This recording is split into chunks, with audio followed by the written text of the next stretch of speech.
मैं doctor Supriya Puranik, testy baby consultant and practising obstetric and gynaecology more than 20 years. हम baby conceive करने के लिए प्लानिंग करना शुरू करते हैं। हम जब ये प्लानिंग करते हैं उससे पहले हम ये सोचते हैं कि हम फैमिली में सेटल हुए हैं या नहीं, हम एक दूसरे को जानना शुरू हो गए हैं या नहीं, हम फाइनेंशियली कितने स्टेबल हो गए हैं, कोई सपोर्टिंग सिस्टम हमारे साथ है या नहीं जो बेबी का संभाल कर सके। इतने सारे प्रश्न हमारे सामने रहते हैं और इसीलिए हम बेबी कंसीव करने के लिए थोड़ा समय लेते हैं, टाइम लेते हैं। इसमें हमारा प्रोफेशनल स्ट्रेस रहता है, टेंशन रहती है और बेबी कंसीव करने का सही वक्त हमें मिलता नहीं है। जब हमारे लिए ऐसी सिचुएशन होती है कि यस अभी सब ठीक है, अब हम बेबी कंसीव करेंगे, तब तक थोड़ी लेट ही हो जाती है। जैसी हमारी उम्र बढ़ने लगती है वैसे हमारी अंडे की क्वालिटी खराब होना शुरू हो जाता है और जब अंडे की क्वालिटी खराब हो जाती है तब हमें अबॉर्शन होने की रिस्क बढ़ती है या हमारा बेबी नॉर्मल होने के चांसेस होते हैं या हम कंसीव ही नहीं कर पाते क्योंकि एम्ब्रियोज ही नहीं बनते। बहुत तरह तरह के फैक्टर्स सामने आ जाते हैं और फिर कंसीव करना मुश्किल हो जाता है। जब भी कभी आपको लगता है कि हमें बेबी जल्दी कंसीव नहीं करना है और आप ऑलरेडी 30 तक पहुंच गए हो तो आपको सबसे पहले आपकी फर्टिलिटी टेस्ट करानी है। इसमें आपका एंट्री फॉलिकुलर काउंट यानी कि आपकी सोनोग्राफी जो पहले दूसरे दिन पीरियड्स के हम करते हैं, जिसमें हम ओवरी का साइज देखते हैं और अपने अंडाशय में कितने छोटे छोटे अंडे हैं वो देखते हैं। इसको हम बोलते हैं एंट्रल फॉलिकुलर काउंट। ये जांच हमें करानी है। उसके साथ हमें ब्लड की टेस्ट करानी होती है जिसको हम करते हैं एंटी म्यूटेरियन हार्मोन यानी कि AMH। जब हमारा AMH कम है, जब हमारी ओवरी स्मॉल है, हमारे छोटे छोटे जो फॉलिकल्स दिखते हैं जिसको हम AFC कहते हैं वो कम है और आप बेबी करने के लिए अभी रेडी नहीं हो, तो सबसे पहले आपको ये काम करना है कि हमें अपनी फर्टिलिटी प्रिजर्व करने के लिए हमारे अंडे का फ्रीजिंग करवाना है। इसके साथ ही अपना पार्टनर, अपने पति, उसकी भी सीमेंट की जांच करना जरूरी है। कभी कभी ऐसे हो सकता है उसके भी सीमेंट पैरामीटर्स में कुछ प्रॉब्लम्स हो सकते हैं। कभी स्पर्म काउंट नहीं होता, कभी काउंट होता है लेकिन कम होता है, स्पर्म्स की हालचाल कम रहती है, उसकी मॉर्फोलॉजी खराब रहती है, ऐसे कई प्रॉब्लम्स रहने की संभावना रह सकती है। तो इसके लिए हमें वो भी जांच करनी है। जब हम अपनी फर्टिलिटी को डिले करने की कोशिश कर रहे हैं तब हमारे अंडों को और स्पर्म को अच्छा रखने के लिए हमें अपनी लाइफस्टाइल अच्छी करनी है, क्योंकि अपने लाइफस्टाइल पे निर्भर रहता है हमारे अंडे की क्वालिटी और स्पर्म की क्वालिटी। हमारे अंडों की क्वालिटी, स्पर्म की क्वालिटी अच्छी रखने के लिए हमें अच्छा बैलेंस डाइट लेना है। जब हम खाना खाते हैं तो अपने प्लेट को 4 हिस्सों में बांट दीजिए। उसमें से 2 जो रहते हैं वो straight away colourful vegetables and fruits होनी चाहिए, यानी कि बहुत सारे सैलेड्स और तरह तरह के रीजनल सीजनल फ्रूट्स होने चाहिए। वो 50% आपके डाइट में चाहिए।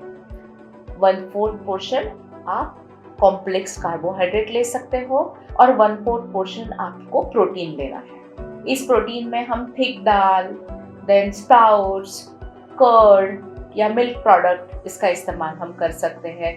आप नॉन वेजिटेरियन रहोगे तो एग्स का, चिकन का, फिश का इस्तेमाल आप कर सकते हो। आपको अच्छी मात्रा में पानी पीना है। जब आप अच्छी मात्रा में पानी का सेवन करते हो तो हमारे शरीर के बहुत सारे टॉक्सिन्स यूरिन के थ्रू निकल जाते हैं और अपनी बॉडी डिटॉक्स होने में मदद होती है।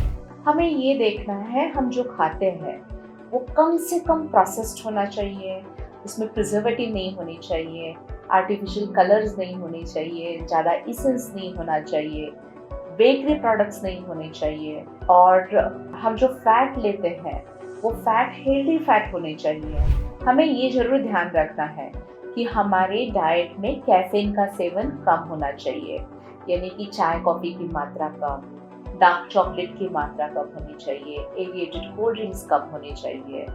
इसके साथ ही अल्कोहल का सेवन जितना कम करे उतना ज़्यादा अच्छा। जब हम स्मोकिंग की बात करते हैं, स्मोकिंग अपने गैमेट्स को खराब कर देता है। इसीलिए जब हमें कंसीव करना है और कंसीव करना हमें डिले करना है, तो सबसे पहले आपको स्मोकिंग दोनों को बंद करना है। स्मोकिंग स्पर्म पे भी अफेक्ट करता है और स्मोकिंग हमारे एग्स की क्वालिटी पे भी अफेक्ट होता है।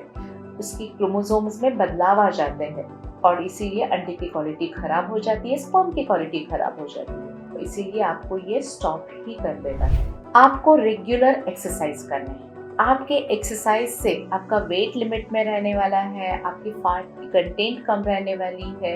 जब हमारा फैट ज़्यादा होता है तब हमारे शरीर में जो हार्मोन के डिस्टर्बेंसेस होते हैं वो ज़्यादा होते हैं। इसीलिए आपको रेगुलर एक्सरसाइज करने हैं और आपका वजन आपको नियंत्रित रखना है। आपके लाइफ में जब बहुत स्ट्रेस रहता है तो उसका भी अफेक्ट अपने एग्स पे और स्पर्म पे हो जाता है।